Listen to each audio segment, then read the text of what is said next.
இந்த விபத்தை பற்றி போலீஸார் இன்னும் ஓப்பனாக அனௌன்ஸ் பண்ண முடியல. பிகாஸ் எப்படி இது ஆரம்பிச்சுதுன்ற கேள்விக்கான பதில் இன்னும் கிடைக்கல. ஆனால் 9,000க்கு மேற்பட்ட ரெசிடென்ட்ஸ் இதனால் பாதிக்கப்பட்டிருக்காங்கன்னு மட்டும் போலீஸார் சொல்லியிருக்காங்க. ஏன்னா உடைமைகள், அவ்வளோ உடைமைகள் இழந்திருப்பாங்க.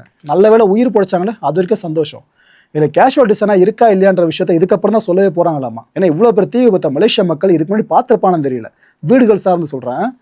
அப்பேற்பட்ட இந்த விஷயத்தை போய் விட்னஸ் பண்ணியிருக்காங்களே, அந்த ஷாக்லேருந்து அந்த மக்கள் இன்னும் மீண்டு வர முடியாமல் தான் இருக்காங்க. நிறைய ரெசிடென்ட்ஸ் பார்த்தீங்கன்னா இங்கே இருந்தவங்க மலேசியன்ஸ், பிலிப்பினோஸ், இந்தோனேஷியன்ஸ், இவங்கெல்லாம் இந்த மலேசியனை திருமணம் பண்ணியிருப்பாங்களே, அவங்க அதிகமாக தங்கிட்டு இருந்திருக்காங்க. ஸோ இதில் என்ன தெரியுமா ஒரு பெரிய தலைவலி பிடிச்ச விஷயம், இமிக்ரேஷன் டாக்குமெண்ட்ஸ் இருக்குல்ல, அது நிறைய எரிஞ்சு சாம்பலாக போயிருக்காங்க. இப்போ கவர்மெண்ட் அது சார்ந்த எதனா உதவி பண்ணாங்கன்னா சிறப்பாக இருக்கும். மலேசியாவோட பிரதமரான அன்வர் இப்ராஹிம் அவர்கள் அவங்க இப்போ என்ன சொல்லியிருக்காங்க, ரெஸ்கியூ எஃபர்ட்ஸ் இருக்குல்ல, இது ஃபுல் ஃப்ளோவில் போச்சுப்பா. அந்த விஷயம் தெரிஞ்ச உடனே நம்ம ஆட்கள்லாம் அந்த சர்வீஸில் இறங்கி ஈடுபட ஆரம்பிச்சிட்டாங்க. அந்த எமர்ஜென்சி சர்வீஸில் விக்டிம்ஸோட சேஃப்டி இருக்குல்ல, இதுதான் நம்மளோட ப்ரியாரிட்டி.